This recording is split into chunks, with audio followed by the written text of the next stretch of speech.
Hey, it's Mike with TechPB.com. I'm going to talk to you real quick today about back players and front players and why my methods kind of differ from the other people. Okay, the traditional paintball teams put their most out of shape, chunky players in the back, and they put their fast players in the front. Okay, most front players are out of the game within maybe 30 to 45 seconds. If they're lucky, they're going to be able to close out the game. But most front players, because of where they're at and the positions that they're put in, are generally taken out in the first maybe 30 to 45 seconds of the game. Okay, the bag players are the ones that are the most out of the shape. They're also the slowest, and for many cases, many times, they're also considered probably the worst players on the team. I'm going to tell you to reverse that mentality of who should be a back player and who should be a front player. Okay, in my opinion and from my experience, most chunky out of shape guys, they don't move past the first bunker that you put them at anyway. So why are you going to put them in the very back? Tell them to get to the 40-yard bunker, or tell them to start at the tape or something like that, or put them in a position that they can actually maybe take somebody out as opposed to just putting them in the back center. Put your star players as the back three, the two mid players and your back player. That way, if your front players go, or your heavy, your out of shape players go up there and take out maybe one person or something like that, they're only good for 45 seconds anyway, and they're already out of shape. Why are you going to keep them in the game for 5 minutes? So put your best players in the back of the field, take your most out of shape players and put them in first. They're only good for 45 seconds anyway. Put them in there first, and then whatever damage they do to the other team, great. If they don't do anything, well, whatever.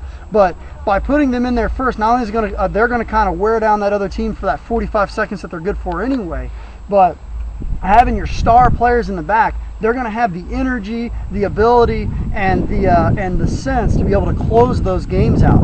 Now, as a back player, I play back player. It doesn't mean I'm the best player on the team, but typically I play back. Now, people laugh at me, Mike, why are you playing Snake? Mike, why are you playing Dorito? Okay, as a back player, you have to be the smartest, most agile, fastest person on the team. You need to be able to play every bunker on the field, whether you're playing the MPPL or the X-Ball field. Okay, for front players, the job is easy. Okay, I go to my 40-yard bunker and I look inside and see what I can shoot at. As a back player, you never know which side of the field you may have to fill in it. Okay, so one game I may lose all of my Snake players and have to go and fill into the tape.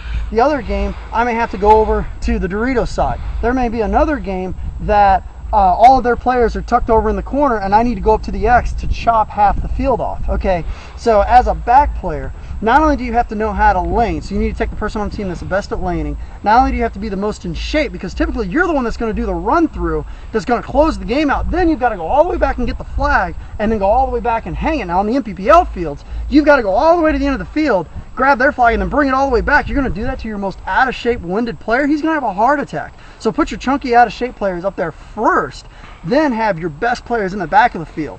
Okay, now as a back player, the skills that you need to do, one, you need to walk the whole field. You have to walk the entire field because you need to know how to lane from the very beginning. You need to know where to fill, left or right, depending on where you're dropping bodies, and you're also going to know how to close the game out. So as a back player, you have to, I always say, take the best person that you have on the team and put him as a back player. Now let's talk about tape filling and stuff like that. Okay, on the X-Ball field, X-Ball is a tape game. They designed X-Ball to be a tape game.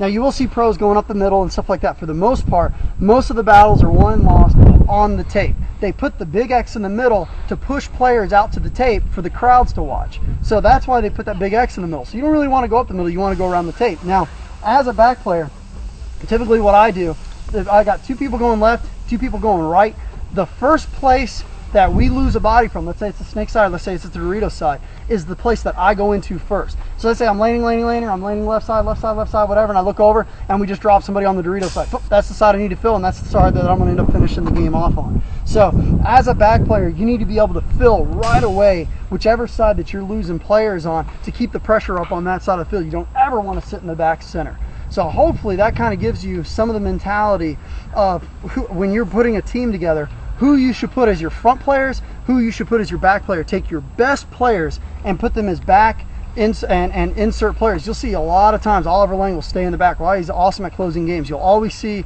a lot of times the bigger guys in the pro teams sometimes will usually hit front. So take your chunky out of shape players, put them in the front. They're only good for 45 seconds anyway and they're out of breath. And take your best players and start them off in the back. And then as your front players get wiped out, your mid players, your better players are going to fill in right behind them. And then when those back players are getting winded, you've got your star players ready to go over there and take them down. So email me if you have any questions. I hope this helps. And I'm going to talk a little bit about reloading. Now, nobody can get this perfect, but if you can, it works out really good. Now, luckily, this loader has a speed feed. If you don't like using the speed feed, I can still help you out also. The thing I'll suggest that you do is as you're shooting and as you're keeping somebody down, always open your loader first, then reach back and get your pod. You'll see a lot of players, if they reach back and get their pod first, now they've got this in their hand and they're looking for a finger to try to open up their loader. So what I always suggest is as you're shooting and you've got that guy in, don't let him back out. Start three-balling him, 3-shot, 3-shot, 3-shot. Open your loader first, then reach back and get your pod. So as you're back in, you can practice this at your house. You're shooting, shooting, shooting, shooting. Open your loader first, then reach back and get your pod. Your loader's open, you're controlling, you're controlling, you're controlling. Then you can dump your next pod in there and keep shooting them. To your opponent, it's going to be like, how many shots does he have in his loader? A lot of players, they'll sit there and they'll shoot, shoot, shoot, shoot, shoot, and then all of a sudden when they start running out of paint, then they drop their gun, then they start reaching for their pod. By the time they pop back out again, it could be a whole new field. They can move up to the tape. That guy that you were keeping in can move up. I wait all the time. I'll sit there and wait for somebody to run out of paint. I know it's going to be 10 seconds before they go and reload. And something else too, shooting 13 balls per second, your loader holds about 180 paintballs. Okay, and it takes you about 5 seconds to reload. So that should tell you that as you're shooting, you count down from 10, 9, 8, 7, 6, then you open up 5, 4, you're starting to run out of paint, 3, 2, 1, pour, and you just reload it. So that way there's no gap in your stream. So about 10 to 12 seconds of shooting is all you're going to have at 13 balls per second before you have to reload again. So keep that in mind.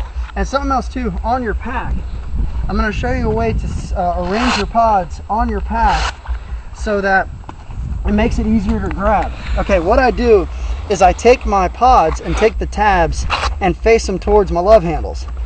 I don't know what the hell else to call them. But take your pods and face them towards the love handles. So as you can see there, they're both, all the pods are facing towards here. So these two are facing down towards here. These two are facing down towards here. So now what happens is as I go to reload, let's get my pack back on real quick. Okay, when I go back here to grab my pod, my thumb is already on the tab when I come out to pour it into the gun. So you can see it again. I don't even have to worry about where my tab is at. I don't have anything to worry about. I reach back, and as you can see, my tab is already where my thumb is at. So when I go to pour it into the loader, my thumb is already on the tab. So I'll show you on the other side. My tabs are facing towards my love handles. So I reach back and I grab my pod, and when I grab it, the tab is already on my thumb.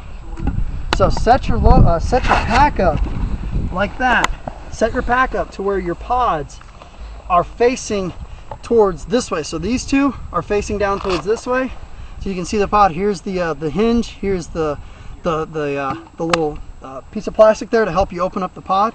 I take this and face it up, and I take the tab here to open up, and I face it down basically towards my love handle. This way when I go to grab it, I don't have to worry about where the tab is at. I pop the pack off and my thumb is already on the tab and the pod is ready to open. Hope that helps.